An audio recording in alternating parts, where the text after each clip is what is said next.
Hey, witches, grab a weapon, grab a goat, grab a drink, because it is time for the Witches Movie Coven. Yes, indeed. Every Wednesday, right here, right now, you get witches talking about witches in movies. You may or may not recognize me. I am one of your hosts, Patti Negri. You might know me from The Witching Hour or Ghost Adventures or Bathroom Malls across America. But let me pass this on to some of my beautiful co-hosts, starting with Courtney. That's me. I'm Courtney Buckley, Ghost Bait on Scared and Alone. And I'm very excited both to have Patty back, and if that's who that is, and to have Thumper joining us, and to look Jason in his eyes as I hex him. So, and We've Richard-Lael, start. of course, being back. But I don't wish hexes upon Richard-Lael, obviously. Obviously.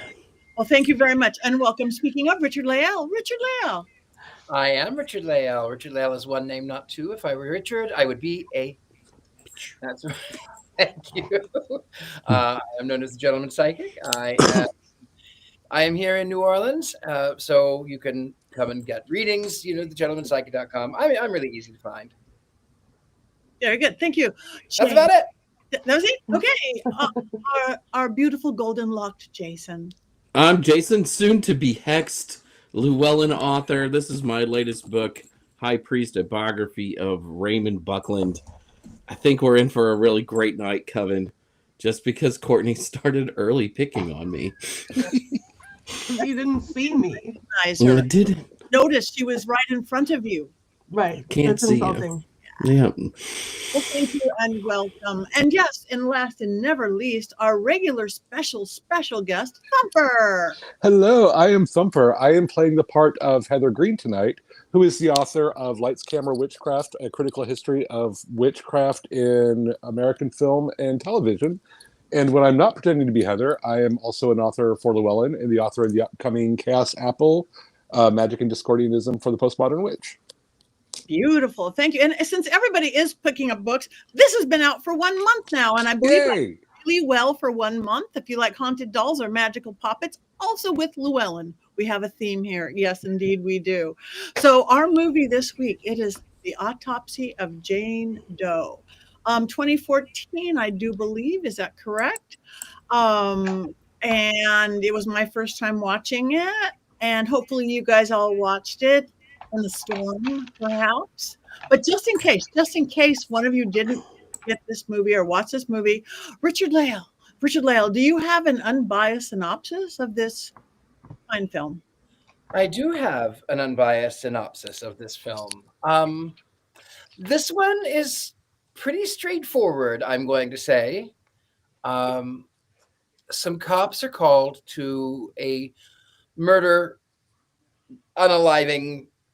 self-unaliving, and in the process, they find a woman buried in the cellar. And she doesn't have any ID, and she is brought to the local morgue. And upon going through the autopsy, the mortician and his son, Gomez,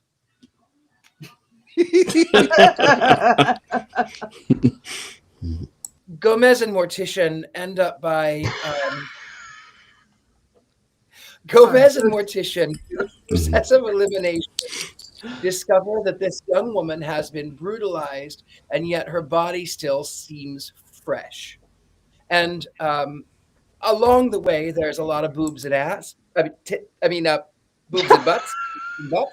There's a lot of boobs. Of course, they are cold, dead hands and boobs and butts.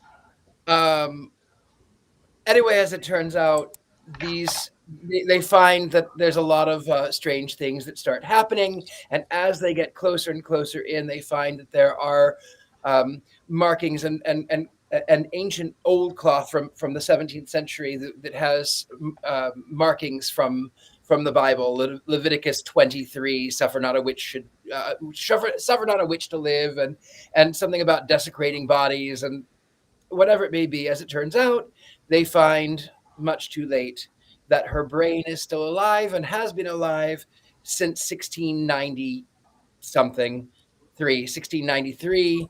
She was a witch in Salem. was accused rather of witchcraft in Salem, and yet these Puritans, in their zeal to ouster a witch, actually cursed this woman to become the devil they feared. And so she feels all of this pain, and they've tried to kill her, and yet her body is alive. And so she, through the power of cinema magic, she enacts the same sort of pain that everyone else that they have inflicted upon her. And then, of course, in the end, it's a happy ending. Everyone is dead. And then the girl is taken off to another county, another morgue, because the sheriff does not want to deal with it in this county anymore. So that's kind of it. The end. Dead girl, witch, 1693, now in Virginia. That's it.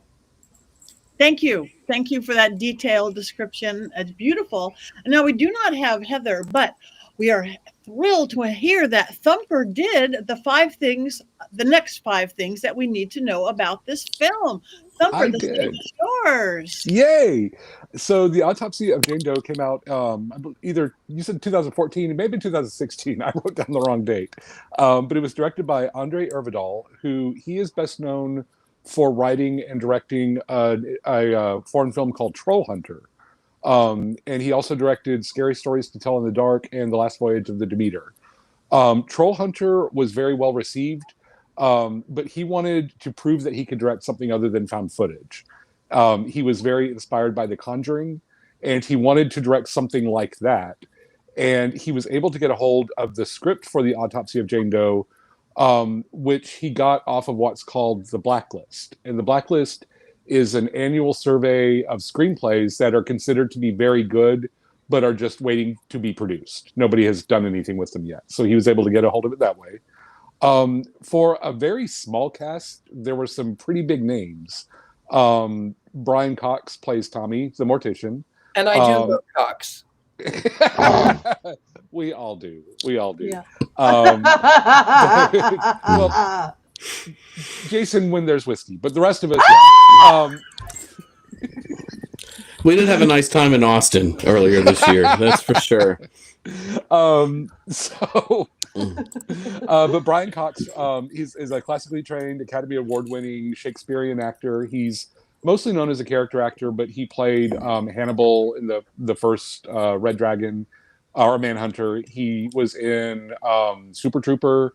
He's just been in a ton of stuff. He was in X2. He was in Succession. The character was supposed to be played by Martin Sheen, but he dropped out at the last minute. And they brought in Brian Cox. His son, Austin, was played by Emile Hirsch, who was also an Academy Award nominee. He was nominated for a movie called Into the Wild. And the body was actually not a prop. It was an actress. There was some prosthesis used, but it was an actress named Olwen Kelly, who was the first person to audition for the role. And they picked her because she had a background in yoga, so she was able to control her body and breathing and do these long takes without moving. So I do appreciate that they actually threw somebody on the slab, and she did a really good job. The movie came out at a time... Huh? Come up to the lab and see what's on the slab. I see you shiver with anticipation. So the movie came out in 2016, and it was during what was sort of a resurgence of witch and pagan themed folk horror movies. This was very much the good for her era. So these were movies that really focused on feminism and vengeance. So The Witch came out during this time. The who? Where? When? Patient. The Witch came out around this time. Suspiria came out around this time, the remake. The Love Witch came out. A movie, an Irish found footage film called Cronewood, which is phenomenal. Add that to the list. That one's really good. And but they all sort of had this kind of girl power vengeance theme. Men in these movies tended to be portrayed as kind of chauvinistic and kind of members of the boys club. They could be very potentially dangerous or violent, but they were also depicted as helpless and unable to protect the women in their lives. And we really see this in the Autopsy of Jane Doe, where Tommy is mourning the death of his wife, who he couldn't save, and then he had to kill her cat, and that was the last thing he had of hers, and he couldn't save the cat. Austin ditches his girlfriend Emma to work with his dad, and then of course the dad, in a moment of panic, kills the girlfriend on accident. And then at the end, you have Tommy has taken on the curse, and his body is going through all the things that happened to the witch on the table, and the last thing to do is cut his tongue out. And Austin, mistaking what was going on, decided to end his dad's suffering and stabbed him, and Mercy killed him, which prevented the curse from being lifted and resulted in both of them dying. So throughout the film, we have this constant theme of the men are sticking together, but they're not doing anything to protect the women, and the women have to kind of save themselves. It brought in about $6 million in the box office, so it was not considered a success. Critics praised the acting. They did not like the ending, mainly because I assume the critics didn't like that the men were unable to defeat the bad witch, which critics react badly to these things like that. The subgenre itself is kind of in question because it's very much a supernatural film, but it's actually categorized as a zombie film. And Rotten Tomatoes actually listed it as one of the top 100 zombie movies of all time, which I thought was kind of interesting. But what really jumped out at me, and what I ended up doing a deep dive on, was what was found in the witch's stomach, which was Jimson weed. And Jimson weed is better known as datura. It is a toxic plant. It is hallucinogenic and a deliriant, which sounds fun but isn't. And it has medicinal properties. It can treat gout. People are using it now to treat gout. But in European witchcraft, datura was one of the key ingredients of the traditional flying ointments. So it has a tie to witchcraft. And it's also in Haiti. It is known as zombie cucumber because it is one of the ingredients used in the process of turning somebody into what we would call a zombie. And what most significantly, in the colonial northeastern United States, Jimson weed or datura was considered unlucky, and it was inappropriate to have it growing around your home because to the people in New England during that time, during colonial times, it was very much still associated with witchcraft and was considered to have magical properties. So anyone who had datura around them would have been considered a witch. So, who? How? But yeah, so it just with everything else going on, I thought that was really cool that they took a moment to find something that would have been a poison, but also would have been literally a taste of the witch's own medicine. So those are 5 things you need to know. Thank you. That was Thank you. I had fun doing that. That was excellent. Excellent. Thank you. Yes. Does anybody want to start specifically talking about this film? Courtney, how about you? All right. I'm not going to share my opinion of this film, but I would like to discuss what everybody I'm sure is expecting me to talk about, the Salem part of this movie. Okay. So first of all, I'm fully aware that the Salem witch trials did continue into 1693. But when we are using this symbolically in the movie, to not use 1692 makes my eyes feel like they're going to fall out of my head. Because especially when you pair it with incorrect information, it makes me want to strangle somebody. So, for example, I almost let go the burned lungs and the talking about, because they included hanging. She wasn't hanged. She wasn't burned at the stake. She wasn't whatever is something that he said. And I almost let go of the burning because, as we all know, and I've said before, and I'll say 100,000 more times, no one was burned in Salem. But then he started talking about the girls being like, let me see if I think I took the quote down or wrote about the quote. He was talking about the girls or saying something about the young girls that were like accused and whatever, blah, blah. And they weren't, the young girls did the accusing. so he flipped the whole story around and added burning and said 1693. So it was like, it almost took me directly out of the movie. As a horror movie, it was interesting to watch until that point. Like I even like the concept, if you're gonna do the Salem bit, like do the Salem bit, but do it right. So that's the thought that I had to get out immediately, or else I would explode. Okay, thank you for that. Then I will go to just the part that everybody expects me to say. They didn't have to kill the damn cat. I know. Every movie we watch have to have animal cruelty within it. The film would have been just fine without having to break the kitty's neck, burn the kitty up, have monsters eat the kitty. And I'll just leave it at that. But I must say, our beautiful producer Rob warned me just before I was going to watch it. He said that you're not going to like this, and I didn't. I hid my eyes throughout most of it, and I know this is a big enough budget film. Nobody really hurt the cat, but I don't need to see it. I just don't need to see it. That's all I have to say on that matter. Me and Phil. Jason, what's your thoughts? Well, I watched this with my wife on Monday, and she works in a laboratory.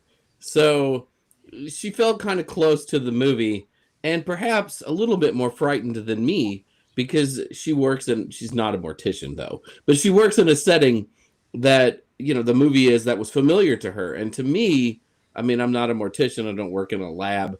I always find horror movies less scary when they're in places that I would not go. Because I would never be a mortician, because I don't want to be around the dead like that. Just feels like an invitation to a bad evening like these fellows had. Right? Yeah. I'm just going to pass. I need my horror to be somewhere that I can be. So I'm not going to say like what my final opinion of the movie, but I was not frightened while watching the movie because of the setting of the film. Interesting. Yeah, I've got things. I got standards and things. On the opposite, I though I did do some nursing and medical stuff in my youth, I've never been a lab person, but I'm always frightened by medical, surgical tables, equipment, whether morgue or hospital or operating room. It doesn't have to be something I would work in. To me, that's just a natural place that horror and things could happen. I went through a phase where it wasn't even really a phase. I would have done it. I just didn't have the money or the time. But when Nathan was very little and I was trying to decide what came next for me, that I researched becoming a mortician. And I didn't want to be part of I didn't want to be like the funeral director. I wanted to be the person who worked with the bodies, because to me, it's like, I felt like I could do that and sleep at night, but also it's like the last nice thing that you can do for someone. Like you're there to care for them when nobody else is there to care for them. And I think that I would be the right kind of person to do that. Having said that, I scared my local librarians immensely because of all the books that I ordered about being a mortician, and read rapid fire. So every time I came in, they looked a little shell-shocked. But I think there's something like, I shouldn't admit to this live, but when I was young and naive, prior to Scared and Alone, where we do things legit, when I was a teenage rascal and used to go places I shouldn't have been at times I shouldn't have been there, the morgue was always the place we tried to find because we wanted to see it. There's something that draws or drew us to it. And again, it's like that's, I don't know. There's something to it that is just the perfect setting for this to be scary enough. It's a very good claustrophobic setting. Yeah. Right? Because you do feel trapped in with the people in the film because there's really nowhere for them to go. And then they get rid of all the exits. So there really is nowhere for them to go. You know what they say in TV? It's a bottle episode. Right, where you don't have a lot of sets, you're only using one. This is like a bottle movie because you're really stuck in the same place. That's what got to me, because I'm not necessarily claustrophobic, but I am what's called claustrophobic, which is fear of being restrained or contained. And so when they got stuck in the elevator, I was just like, oh, I can't do that. But just the fact that there was no way out and that it was underground to begin with long hallways and no windows, and that to me is, the morgue itself was not particularly chilling, but like the long hallway to get there and the creaky old elevator, those are things that in real life would give me a panic attack. I have some experience, actually, not as a mortician, maybe as a Gomez. I do have some experience, though. I worked in a nursing home for a little while, and so that was familiar. And there is a lot of death.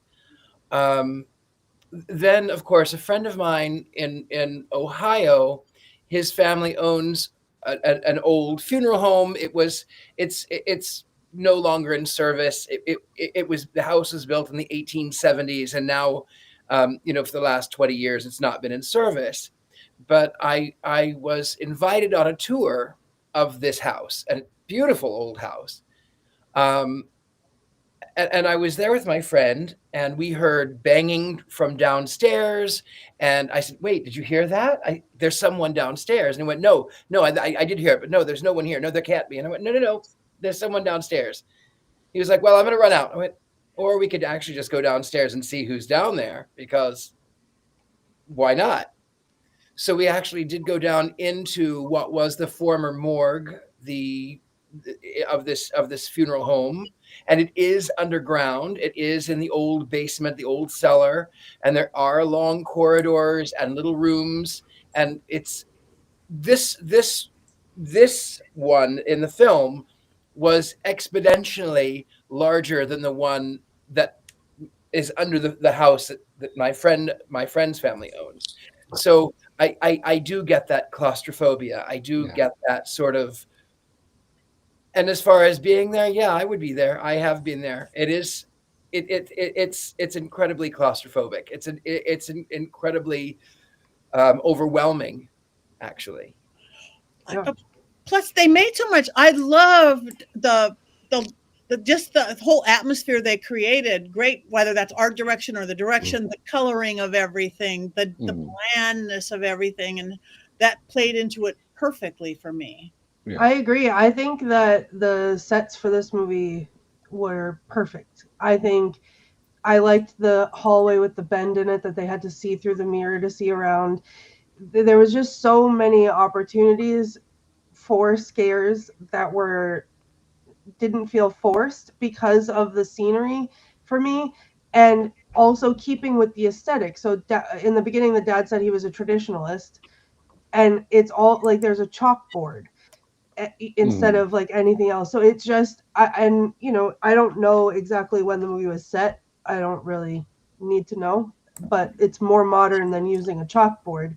But it all felt like that same vibe. Like even the crematorium that they used looked old. Everything looked old. Think about like how much character that has.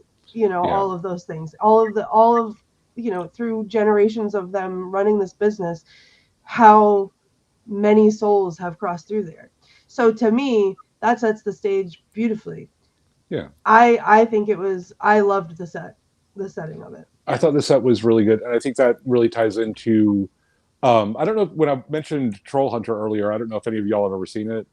It's a really good Norwegian film that's very found footage about a giant troll that just sort of wakes up in Norway one day and goes on a rampage. And it's a lot of fun. It's like it's some horror, more action, and there were like poignant troll moments in it. But the director really did want to prove that he could do something else, and so with things like with all those little details in the set, I think that was really him, like really going the distance because of the movies that he was inspired by and wanted. He didn't want to like remake The Conjuring. He wanted something that could be held up to The Conjuring and say this is in the same genre. And so that attention to detail really, really paid off. And there's a lot of love for this movie online. When I'm scrolling through TikTok or wherever it is, and people are talking about their favorite scary movies or the movies that scared them the most, this is always on the list. And, you know, it's hard for me to decide how I feel about it because the Salem stuff takes me right out. But at the same time, it's things like the body laying perfectly still in whatever position they've left her while the whole world is exploding around them, but she's just not moving. Like, that juxtaposition is beautiful to watch. It's so scary. It's scary. It is scary. It's creepy. The jump scares get me. The Tubi ads got me every time. I mean, I think also for me on the Salem thing, I actually didn't mind it as bad as I know historically she wasn't hanged. She wasn't but she was all of these things. My thought was that it happened. There's Heather's. I didn't mind it. I felt like that if she's all of these hundreds of years old, that people have tried to burn her. They have tried to hang her. They even after death, they've tried to do these things because they have found that they've put so much hatred on this being that really is helpless. It's really she's as much a victim as anybody else. Yeah. See, I agree with that entirely, and I think, like I said, the story is. I wish that they had done it. It's more so the facts that they gave about Salem that were just wrong. I can see and that. if they're gonna do it, if she's gonna be a Salem witch, he did make the claim that there were no witches, they were innocent. That would have still fit the theme, but you could have gotten the facts right. Yeah. I always find Salem lazy though. Like, does it always have to be Salem? Like, how many everything starts in Salem? Like, every movie we talk to always goes back to Salem. There were other witch trials in the United States, not as big as Salem. I don't think there was anything that really compared to Salem, but it would be interesting to see other areas spotlighted, or you could make up your own. I don't think that Salem and witch always have to go together. And as I said, it just always feels lazy to me. Oh yeah, got witch in the movie. Better make sure they're from Salem, you know? Right. I mean, and really, right. It could have been Roanoke. It could have been New Orleans. There weren't really witch trials in New Orleans, but it could have been New Orleans. But like Roanoke could have been her fault in some way. Like, they could have made up that story. My eyeballs would have been like SpongeBob with the like this. Like, I would not have been able to stop watching if that were the case. It's you're right, Jason. It's lazy. It is also lazy. Wouldn't there be a history of this, like, corpse, like, starting things? We're 300 years in since Salem at this point. And she's clearly still been causing... Yeah. Well, that was some... Oh, we're also... that was... But, you know, something that it didn't strike me until later in the film is that, you know, she was brought in because she was found at the site of an unexplained multiple murder. Right. Yeah. Like, there were 3 other bodies, and she just happened to have been uncovered in the midst of it. And then, you know, as at the very end when she's driving off, and this scene I really loved, where her toe was sticking out and then the bell rang when it twitched. Yep. You know, I love that moment. But she's been killing. You know, she killed the people in the house before they found her. She's going to kill the guy in the ambulance. So that would have been interesting to... Hey, I think we have the body that has been mysteriously killing people in folklore for the past 300 years. Right. That's why I didn't think that all that stuff had been done in Salem, the burnt inside. How would they even burn inside of her lungs and stuff? I thought that was done over.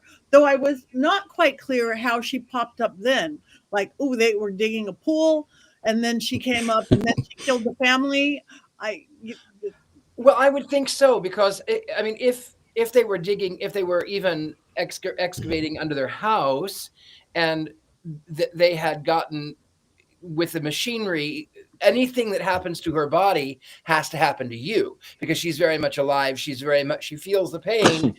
And then, even though she's not a witch, through the power of Witchcraft, she makes it happen to the people that have perpetuated that upon her.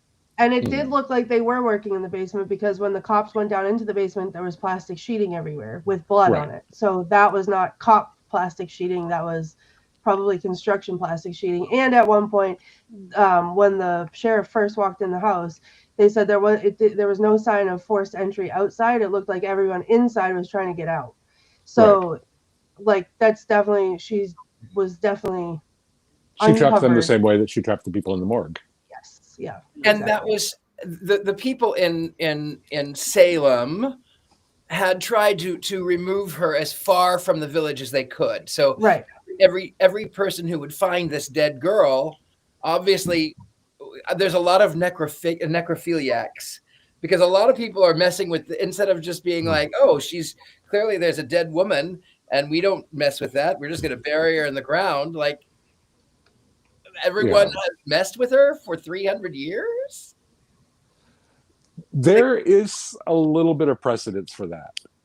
You know, there's lots of kind of throughout, especially in European folklore, of, you know, oh no, there's a plague in the village, somebody must be a witch, let's dig her up and turn her upside down. And like, there was a whole thing about, like, you have to bury people face down, so if they are a witch, they'll go to hell instead of rise up. And there was a lot, or especially with in vampire folklore mythology, there's lots of of dig people up and desecrate the body. So that could have been what has been happening to her all these years. And that did happen here in New England also. There's a in Rhode Island, Mercy, I can't remember, I'll look it up, but she died of consumption, and there's a whole story behind it, and I've been to her grave too.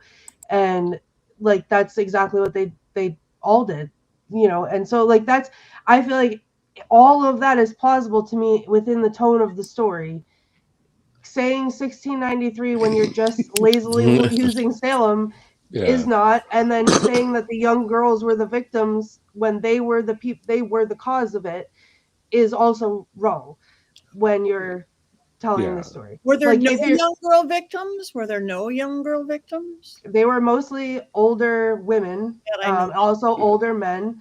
There were young girl victims, or a young girl victim, but it was like by proxy, not because they were being accused and tortured and all that. Like, there were people being tortured, that was happening, but they weren't like these poor innocent young girls who, oh, poor them, there weren't really witches. It was people who had lived lives and had families, and, you know, so if you're going to call anyone innocent, it should be the people who were innocent. And that's my soapbox. I can't climb down from it. It's a really good soapbox. I can't climb down from it. So if you were going to go for the lazy route, like Jason said, if you're going to go lazy with the Salem witch trials, commit to it and get that fact. Like, don't mistell it. I don't know that I would call it lazy as much as I think the crucible is so burned into, especially writers and artists' head, that there's an assumption that it has to start there. That it's not, I don't think it's, and it would be lazy in terms of not trying to think outside of the box, but I think in terms of trying to do something with historical accuracy, knowing how inaccurate this one was, I think people are like, but it has to start there. That's where it all started, when it really wasn't. Right. But it's also, I mean, if you're going to make a quick reference to something and want people to understand what you're talking about, yes, everyone does associate Salem with that. Like, there's no getting around that. So I get that too, but just don't tell lies. Just tell the truth. You know what they could do if they ever wanted a sequel, though? There could be like a Jane Doe Weekend at Bernie's team up, where the bodies are just like kind of washing up in various places. Love like, that. You would pay good money to watch that. I mean, clearly, by Richard-Lael's reaction, I know he would pay good money to watch that. Also, hello, Heather.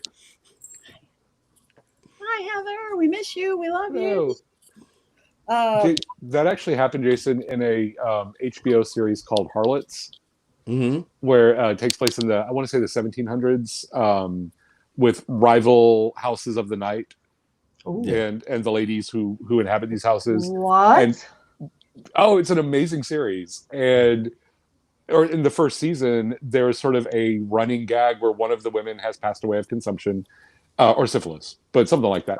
And that both houses sort of blame the other for her death, so they just keep leaving the body in various places for the other houses to find.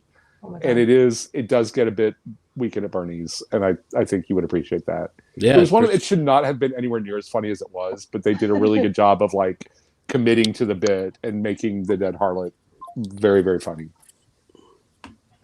This one, I love that. This one, it was scary to me. I got scared. I See, went out of there. That the first time one of the little refrigerator doors opened up Oh, with yeah. the body, and the radio's messing up, and the song came on.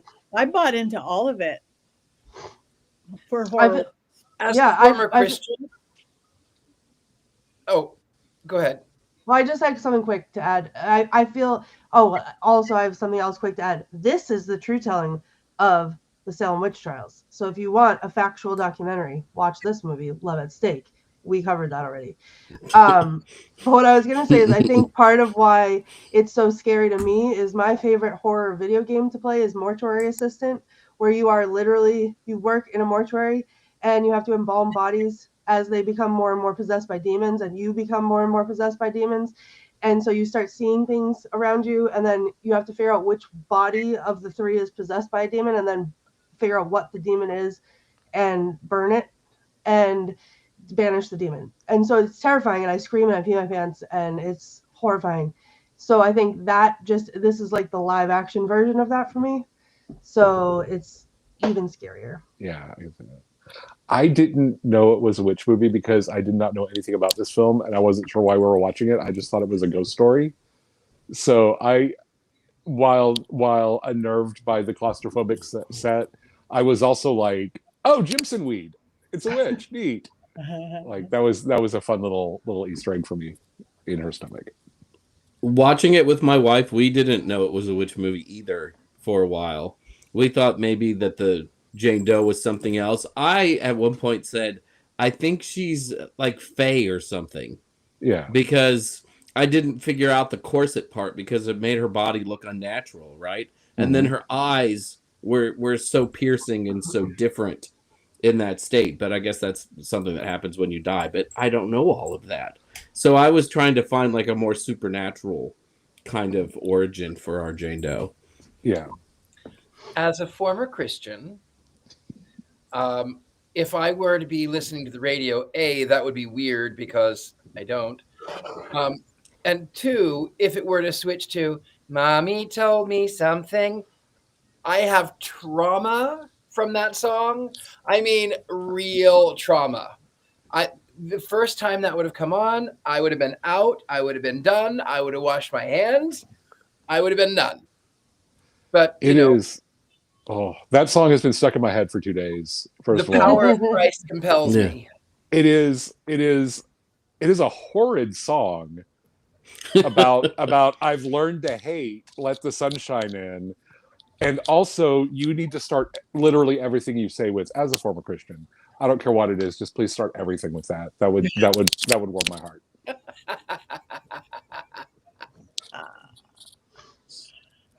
All right. Anything else we want to talk about? Well, I would like to talk a little bit about some of the witchcraft aspect of it, Yes. so the actual spells. We talked a little bit about the gypsum weed, but I did like some of the sort of the talismans. They ripped her tooth out, they wrapped it in the cloth, and it had Bible verses on it. Leviticus 22, I think is what it was. Suffer not a witch to live. I thought that was really powerful.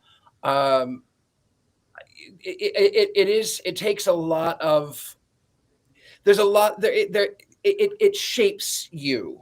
When you are, this is how you grow up. And as a former Christian, did that for you, Thumper. When you grow up with this, it's normal. It's normal. It's perfectly normal. They claim that they are monotheistic, and then the devil has all of this power that even can take God's chosen. I grew up in that faith, in that sort of style of religion. It's incredibly oppressive.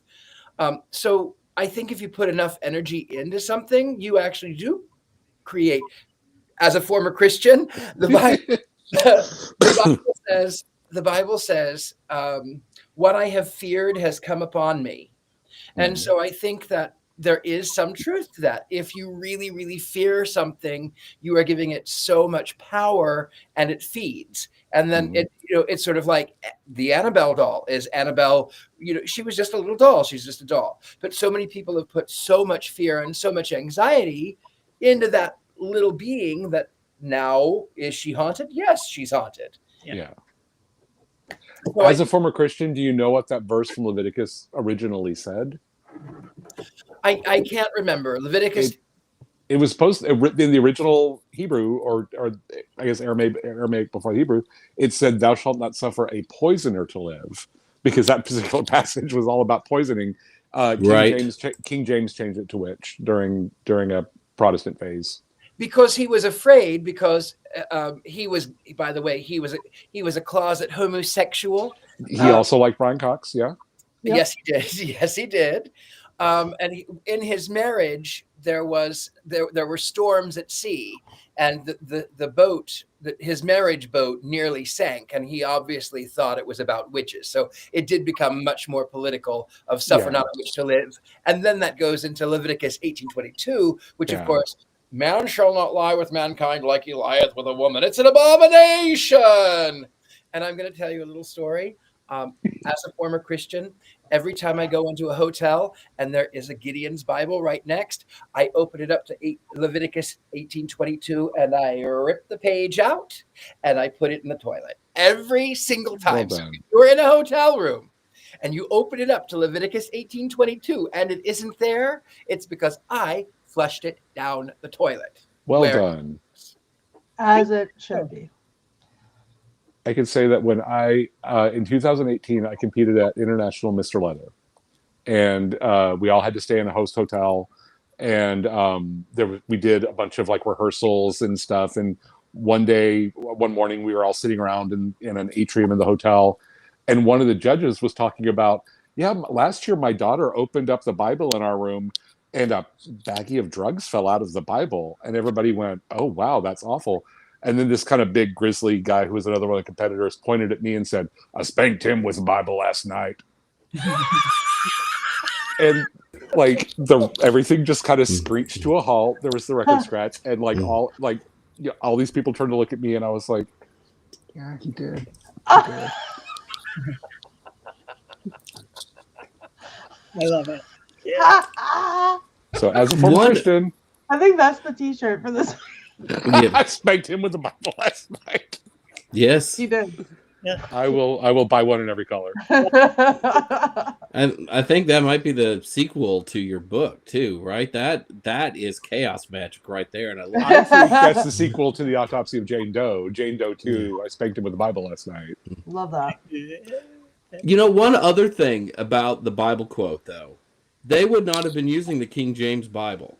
They would have been using the Geneva Bible, which does not say "Thou shalt not suffer a witch to live." Really? Yes. I deep dive. And if a man or woman have a spirit of divination or soothsaying in them, they shall die the death. They shall stone them to death. Their blood shall be upon them. Because the quote is Leviticus 20:27, right? Yeah. Yeah. That's Leviticus 20:27 in the Geneva Bible, which is what they would have been using in Salem at that particular point in time.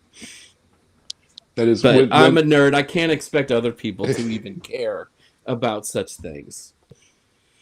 When the kids on the Witch Talk get up in arms about we can't say black magic, we have to say baneful magic, and I'm like, black magic was divination. Like that's what it was back in the day. That was it. Which is a pretty good form of magic for me. I think so. Yeah. Divination magic.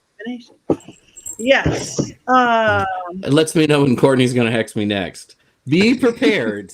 Always. You barely have to guess 16th. That because it's every day. Being a big. Do we have any quotes on this film, Miss Courtney? Sure do. Give me a second here. This is not a very quotable movie, but I did have some. I'm ill prepared. I'm sorry, I was too busy getting excited. Okay, so I really liked in the beginning when the dad said, "Every body has a secret. Some are just better at hiding them than others. He also said, leave the why to the cops and shrinks. We're just here to find the cause of death, no more, no less. Which I think, again, speaks to like his character, very traditional, which is, you know, a nice juxtaposition to his son, who is very curious and wants to know things. Now, probably my favorite quote in the whole movie, and there's a reason for this, and I've edited a la Midsummer's Night Dream, is when all the things start happening and the dad goes, let's get the puck out of here.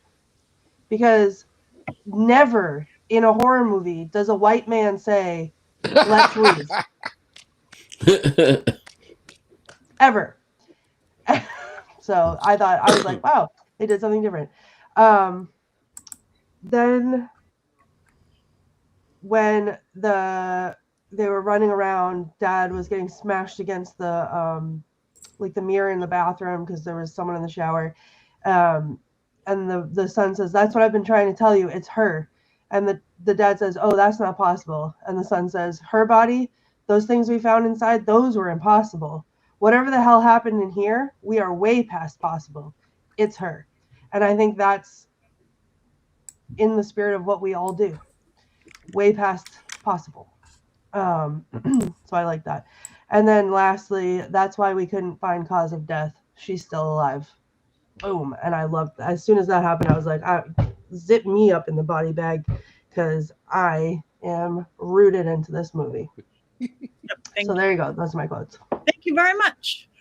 Do we have a Mankey movie moment, perhaps? Oh, I like how you're already ready, Courtney.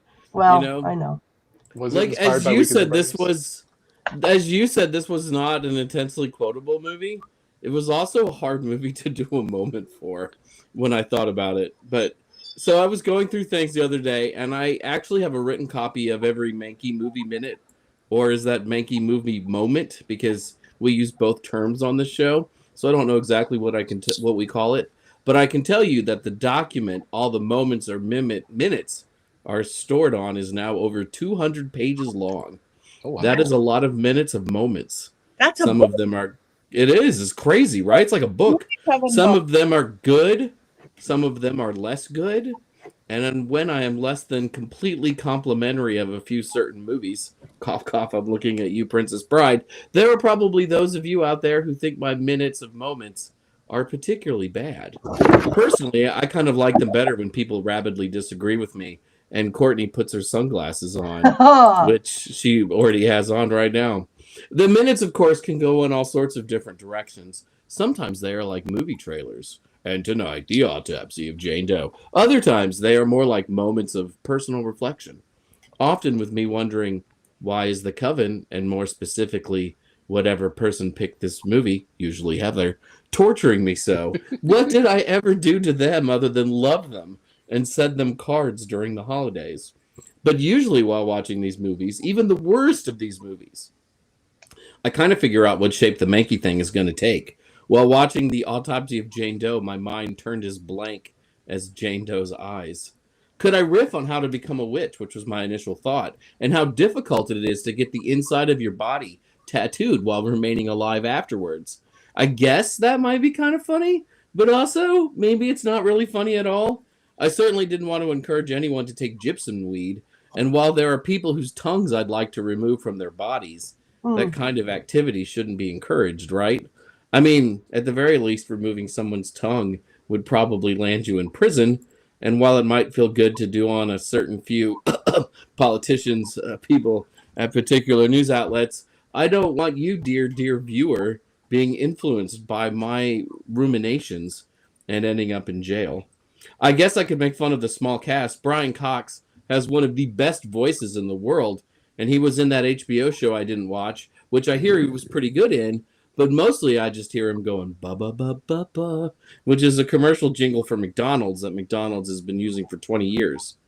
Thumper, any chance you've got a few chicken nuggets on you I could have? No? That's right, you're a vegetarian. Sorry about that. Okay, that's fine. But that just gets in my head when I hear those stupid ba-ba-ba-ba-ba things. Ophelia Lovey Bond is third billed in this movie, and she might have 7 minutes of screen time. If you don't like looking at the faces of Brian Cox and Emil Hirsch, then this movie is not going to be for you. Speaking of Ophelia Lovibond, was anyone surprised when her character ended up with an axe through her? I wasn't either. You just knew it was coming. Olwen Kelly stars as Jane Doe. She doesn't say much, but she does know how to twitch a toe. If you've got a toe fetish, the last 30 seconds of this movie is completely for you. Speaking of big twists, took my wife and I 45 minutes to figure out while we were watching this film. I could have sworn Jane Doe was going to turn out to be a member of the Fae, and now, what do you do with her body? Put her in a museum? A special home for people whose bodies still feel pain, but really can't do anything else? So many unanswered questions, including, where am I going with this Mankey movie minute thing this week? Oh, Patti, you say my time's up? Thank heavens. I'll stop now before one of you pull out one of my teeth, wrap it in a cloth with a Bible verse, and then make me swallow it. Thank you. Good job, Jason. Hey, Jason, so do you want to be a minute or a moment? I don't know what it's called because it's longer than a minute now because I hog my 2 or 3 minutes, but it used to be super short, and then they just got bigger and bigger. Oh, that's a moment. We like them. That's what he and she said, especially I think it's after that bourbon in Austin. Yeah. All right. I wonder when are you going to publish that, because I would read that 200. I would read that, absolutely. In a sitting. And also, Yeah. I'm not vegetarian, but I appreciate the thought. You're not. and I thought you were vegetarian. No, that's good to know. have You been, would have. But Yeah. I will eat McNuggets with you. I will always eat nuggets with you. I want to eat McNuggets with you guys too. Nuggets. Well, we should all meet together and eat McNuggets. I love nuggets. Richard-Lael, would you eat McNuggets? It is Just very As a Franken former foodie. Christian, I'm not sure that he. As a former Christian, I would rather not eat cardboard. Okay. I think it's allowed in the Geneva Bible, though. Maybe not the King James. Thou shalt not suffer a nugget to live. Hey, we are getting some suggestions. You guys in the chat room. Mankey movie monologue, McMinutes, movies by Mankey, movie Millennium. Okay, maybe we should hold a contest. Yeah. The Mankey movie minute moment. If we pick your name for my segment of the show, you will win a chance to eat chicken McNuggets with me. Yes. Okay, so Challenge accepted. I gotta come up with some ideas. The challenge, though, but here's the caveat: you can eat nuggets with Jason Mankey, but it's only on a Zoom call. So you have to provide your own nuggets Or transportation. I will Venmo you $6 so you can buy nuggets. there you go. Because I will be that appreciative. So, something to think about in the next week or two. Please have them ready. You could send them in. We have a beautiful page now. It is the Witches Movie Coven television station on YouTube. Everybody must tune there. I don't know if that's how we should have people submit them there or come back next week with their ideas. But we have a contest now. Also, they are McNuggets. I could buy some and probably send them to you in the mail, and they would be just fine. They would be like that corpse, still alive, feeling everything, Yeah. not feeling anywhere. Yes. I'm getting brain activity from the chicken nugget. Yeah. All right. I guess it is time. Did we like the movie? Did we not? So everybody grab your wand or grab your scalpel or grab your instrument of destruction and cutting open bodies. Voting on. This has been in a dead body, and now it's voting up for an alive dead body. Okay. I am straight up. Courtney's straight up. Richard-Lael's almost up, and Jason's almost up. So we need to hear from all you guys in the chat room. I personally loved it. I know they got things wrong. I don't care. The whole thing. It was entertained and scared, and it was pretty in a spooky sort of way. So I just thought it was too gory for me right now. That's valid. That's so valid. I may have liked it in a different time, but it was too gory for me right now. That makes sense. It was very gory, and it was normally gore doesn't bug me. It was bugging me a little bit in this, but I felt like the gore was very artistically done in a way, Yes. so that Agree. it kind of highlighted the clinical nature of it versus just splattering entrails for the hell of it. Yep. And I think regardless of everything that I said about how they didn't do it right for Salem, they did do every other thing right to me. Yeah. So that all outweighed it, and I love this movie. Okay. So, all right. We got almost all ones. We got 4 stars. We got I loved it. Last 20 minutes a little bit, but we've got mostly ones up or close to up. So what is our so go watch it if you didn't watch it. If this has intrigued any of you there, Salem wrong or Salem right. What is our film for next week? I don't. We switched it. I can't remember. Producer. Hello again. Oh, hello again. Yes. Hello again. Hello. Is Is it me you're looking for? for? Yep. All you got to do is Love you, watch sir. the Lionel Richie video, and you'll be ready to go. Okay. Hello again, everybody. Watch it for next week. We've got a couple of minutes left. Who's got anything coming up that they want to talk? Heather right now is at Mystic South. So anybody going to Mystic South, check out Mystic South. You can see Heather live and nationwide. She's right there in the chat. Hi, Yeah. right there. You can see her right there in the chat. Did she vote? She didn't. She didn't. She's probably deep into her wine by this point in the night at Mystic South. It looked yummy. It did. This is her like second bottle of Merlot, maybe her third. I say that with love. Is Hello Again streaming? Melissa asks. I will look it up right now. Hold on. Is that Marky Post? Is Marky posting that? I don't know. Like, I didn't know who that person was. I thought it was Shelley Long. Maybe. Shelley It is Long. Shelley Long. You can rent it on Prime Video, Apple TV, or Fandango. Okay. Hello again.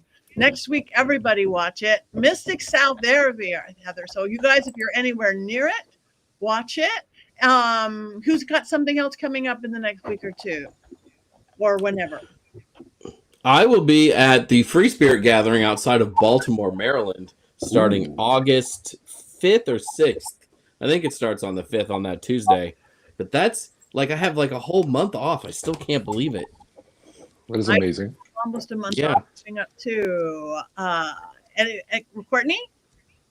I got nothing going. It's summer vacation, guys. I'm just surviving the heat. I'm just surviving. That's all I'm doing. Thank you. Richard-Lael, and doing it very well. Thank you. I am really easy to find, thegentlemanpsychic.com, though it's better to find me on the medias of social because I get overwhelmed and I never answer my email. So I would be a lot richer and I would have a lot more money if I did answer my emails. But I'm telling you, my email answering is deader than the Jane Doe character from tonight. So She's not dead. I know. I'm kind of undead. Like I just lie there. And then all of these emails happen to me and I don't answer them. Instead, find me on all of the medias of social. I'm really easy to find. Yeah, I'm everywhere. Okay. Oh, Mystic South there it in is. Atlanta, 3 days, starts Friday at 9 a.m. Tickets at the door. That's from Heather right there. So see that. Thumper, got anything going on? Not in the immediate future, but if you want to find me online, you can find me at thumperforge.com, or I am on all the socials at Fivefold Law, especially on TikTok, where I am stirring up controversy and having a lot of fun. But in November, in the second weekend of November, I will be at a bookstore in Cleveland called October's, celebrating the launch of the Chaos Apple. So if you are, I'm from Texas, so I assume Ohio is much, much smaller than where I am. So if you're in Ohio or any of the surrounding states or possibly Lower Canada, come see me. Perfect. Also, Thumper is the king of TikTok. Like, if you type in Wicca on TikTok, all you get are Thumper Forge videos. I am not kidding. Okay. And they're all great. They're I all have it. great. I have a niche, and I have followers, and most of them are neat. Let's go find TikTok. All right. I am just coming into public with my new face. This is not yet my new face. This is my transition face, but it will see publicly. Besides here, for the first time, I'll be at Comic-Con in San Diego in 2 weeks on a panel called Witches After Dark. Witches of the East and the West, with Jason Myers, Judy Ann Nock, Star Ravenhawk, and myself. And we're going to be I'm very excited about finally to get to go to Comic-Con. And that's it. And then I have most of August off as well, too. So that is good. So we'll just have to be here. Everybody. Yeah. And August is my birthday month, so everybody can spend the whole month planning how you're going to be nice to me on my birthday show. Great. Ouija Sharks 2 through 7. All right. It is 7 o'clock. We have one more thing. Do we want to sing the song or cackle? Oh, we'll cackle. We'll cackle. No more churches. I'm not bringing that into my house. Okay, 1, 2, 3.